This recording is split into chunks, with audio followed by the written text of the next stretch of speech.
There we go, guy. Hey, it's nice out, guys. Hi, guys. Namaste. God bless. How are all of you? Happy Sunday. Bags are prevalent. Under my eyes, it's double shift Sunday for me here on America's Mentor. I'm sorry. Tonight's show, actually, I'm going to digress here for a second. It's National Dive Bar Day. So, guys, hit, local dive bar for a little bit of entertainment, E. coli, and microorganisms that will help you feel a lot better when you get home. But this show came to me. Much love to Lynn on this. This is great. Courtesy of a hamster wheel that I saw today and Chucky. So I'm going to get to my point here. But Lynn and I were talking the other night, and we're talking about fear. This fear factor in life, and how we get through, consenting, 50-something-year-old adults, going at it. And the conversation was great. Yeah, it was great. So what do 50-something-year-olds do after talking about, quantum physics and the sciences? We're so boring kind of people. We watched Chucky. So here I am.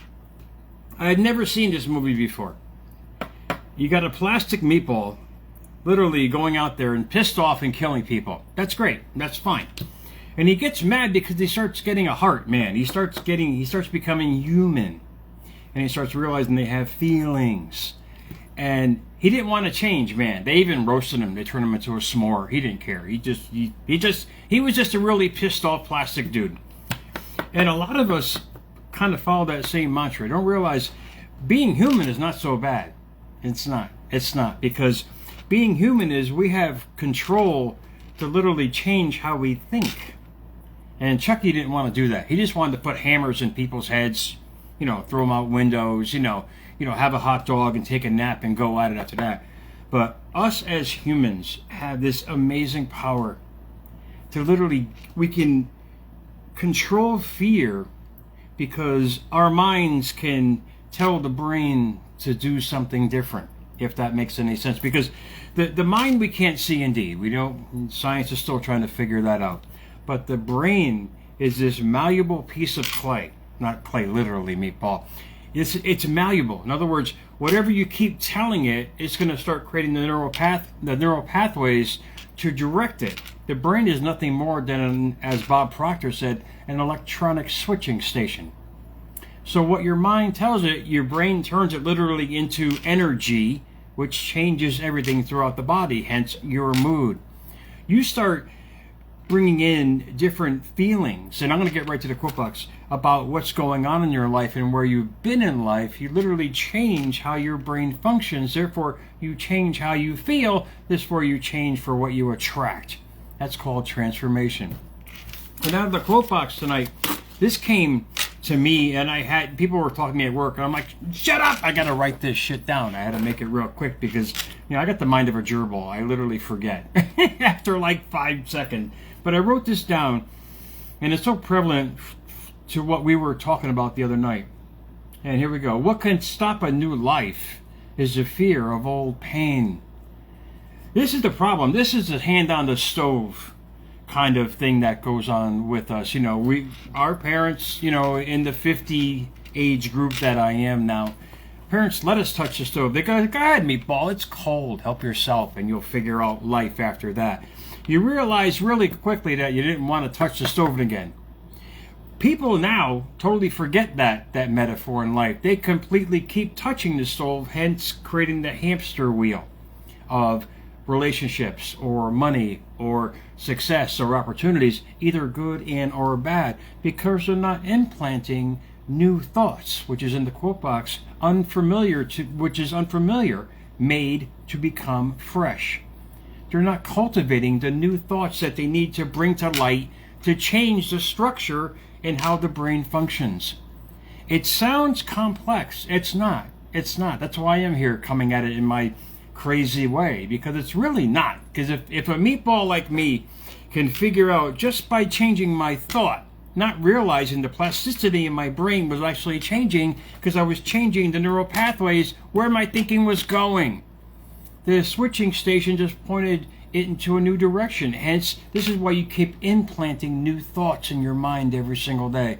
This is why affirmations work, because you're just telling your brain new thoughts on how to feel, where to direct the energy. Therefore, what you're transmitting, it starts to process down, up, sideways, whatever the hell I said on that. But think about it. Every thought is a creation. And how you direct that thought every day. Hence, you keep focusing on what has happened to you instead of what you can make happen for you is a direct requisite on where your life is going. The next word is old. Not me. But old is basically our old patterns. Old is the long-standing. People rather be living in pain all their life than actually start the transformation process of just changing their thinking. And this is absolutely amazing, because Dr. Norman Vincent Peale got me started on this with the simple but powerful book that he made in the 50s when quantum physics was still in its infancy. But he based that upon Christian Science, which is basically the same thing, just different letters and words and acronyms, whatever you want to call it. And it was great because I had a chance to read this book sitting in a cabin on the shores of upstate New York with Canada across the river over there. And I was on assignment like 12 years ago. I was teaching up there. And I actually had a chance. I bought this book, The Power of Positive Thinking. I read this bitch throughout the whole weekend. I was up there because I was doing work and then I would come back. What was most prevalent about that was it specifically states certain ways to do things, and not in a religious way, because the book was based on, Christian Science and scripture in a lot of ways, which I kind of do both ends here in America's Mentor. But listen to these words that he wrote back in 1952. It'll explain that if you just change the daily thoughts you're putting in that little noggin between your left and right ear, the physicality and the energy around you is going to change with it. And it's so easy. It's just you changing your thought and your perception about yourself to face your fears, or your fears are going to face you. Why? Because you keep thinking about your fears. You keep thinking about what's going on in your life. You keep emitting the energy. Therefore, it can only do anything but to face you. There's nowhere else to go, meatball, because you're not putting in new thoughts in your mind. And when you realize what I'm about to read to you, you'll realize where you're going. You'll realize the true power that we all have, coming from a guy who lived to be a century and who showed the world that if you can live in peace, you're going to create the most amazing life. But how do you give yourself peace? By telling yourself to give yourself peace every single day, and understanding it and reiterating that every single day. He wrote, action is a great restorer and builder of confidence. Action can be mental, physical, and spiritual. Remember that. It doesn't have to be you playing, running the track every single day. It's your thought process, the mental action and patterns of your thought process that'll give you more confidence to approach fear, because you're not the same person anymore. You're thinking differently. Does that make sense? It's really just you creating a new paradigm shift of thought in your life that's going to create the different sequences, circumstances, and events that come your way, because that's what you want. That's what you're talking about. That's what you're reiterating every single day. The next part of it, inaction, is not only the result, but the cause of fear. Inaction is the old word I used in out of the quote box. It's just you not changing. It's not doing nothing. You keep on doing what you're doing, you're going to keep on getting what you're getting. There's always a blessing in the lesson, as I've always come to pass in my life. I learned something if something bad has happened, when I realized that I brought it upon myself in a lot of ways in my pattern of my thinking or frustrations, whatever it might be, I realized there's a lesson, because it's a blessing. When you realize you're a blessing, you'll understand what's coming at you, and you realize where you're going. He goes on to say, perhaps the actions you take will be successful. Perhaps different actions and or adjustments will have to follow. What he's saying is, just like the brain, it's malleable. Your thought process is malleable. When you start becoming more open and flexible and stop being so presumptuous about what's going on in your life, most importantly yourself, when you get rid of the opinions, you open the door to endless possibilities of thought. That's the whole point of this. I'm going for the prize when it comes to life. And the prize is your thought process every single day. Your prize is who you are as a person. Your prize is who you become from what has happened to you. And when you realize that, guys, when you realize the true power that you'll have, you realize just by changing your thought, you should get excited because this starts acting differently. It starts directing it to different parts of your body and how you feel every single day, and most importantly, what you attract. This is the simplest lesson 101 on just how to change your thought and how thoughts become things. They got to have a starting point. The problem is they don't know where the starting point is. They don't know if it's our aura. They have no idea, and they're still trying to figure it out. But the great thing is, I've been like the crash test dummy for the last 12 years. And I could say, wow, this is pretty cool. And it's something for you guys to really think about. Now, the last part of it is, but any action is better than no action at all. Every day you wake up is the most beautiful choice that you have every single day. To say, I'm going to create the best life now. I'm going to say, wait, I'm kind of scared. I'm going to hang on to the old thoughts and beliefs that I have in my life because that feels more comfortable because it's more familiar.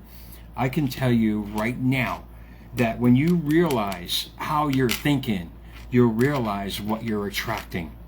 When you realize the true power that you have, you realize the true power that you can create from. This thing in between, this hard meatball shell that we have, is the most flexible and pliable piece that we can play with and direct our thoughts and energies to create the most amazing feelings and energy to bring whatever we truly desire in this life. But it's completely and utterly up to you. Every single day when you look in the mirror, whatever questions you tell yourself and whatever thoughts you bring to that mirror, because the eyes are the mirror of the soul, whatever thoughts that you continuously hold, this is the life that you continuously are going to get. And when you realize that, you realize the compound structure of the mind is not hard. It's waiting for your direction. It's waiting for you to tell it how to think, act, feel. So what do? Install it. Install everything you want in the most positive, productive way. Can you do it all the time? No, I've tried it. I can't. But at the same time, I can honestly say that it's when I changed the parameter of my thinking and expanded it to more of what I truly desired and wanted in life is when the universe started saying, look, okay, well, you're sending out some new shit. We're going to give you some new shit. And if you guys take that advice for yourself every single day and you realize the true power that you can bring to the world every day in whatever you're doing, it doesn't have to be a monicum of monetary success. It's your feeling about yourself that will, how should we say, understand for yourself to realize is you're successful or not. I mean, I can sit here all night and give you this lecture on the life, but all I can tell you is, guys, what thoughts you choose is the life that you bring. And it's something for you guys to really think about it. So visit your local dive bar, man. Pick up some great entertainment, some E. coli, and like I said, some microorganisms that'll kind of help you filter out the body a little bit. But enjoy your local place, guys. I got to go. It's time for me to eat, man. I got to eat. America's Mentor _radio. I hope this helps. I'm going to read that quote one more time. I got the mind of a gerbil. I keep digressing here. Think about this. What can stop a new life is the fear of old pain. Think about whatever pain you're living in is the life you're bringing in. The minute you can release that is the minute you start opening up the door for the universe to bring you anything you desire. But it's completely up to you. You can hold on to the backpack, go to the Hurt Locker every morning and say, hey, what's up, old friend? How you doing today? Let's create some more of this in your life. Or, like I do every day, I journal the life that I want to create every day. And wholeheartedly, it has become a staple of mine for the past decade. And it's helped me. It's therapy of the mind. You're scrolling on paper, meatball, what you truly desire. You're just telling the universe in a better way what you want to bring. So think about it for yourself, guys. America's Mentor, like I said, _radio on Instagram, // guys, at America's Mentor on X, guys. Follow me, Jerry Maldonado 2, for unique information to help you to your destination. I hope this helps, guys. Stay cool. And I'm sweating like a pig, man. And I got the AC on like 50. But guys, enjoy your Sunday. Have an open night. I'll talk to you soon, man.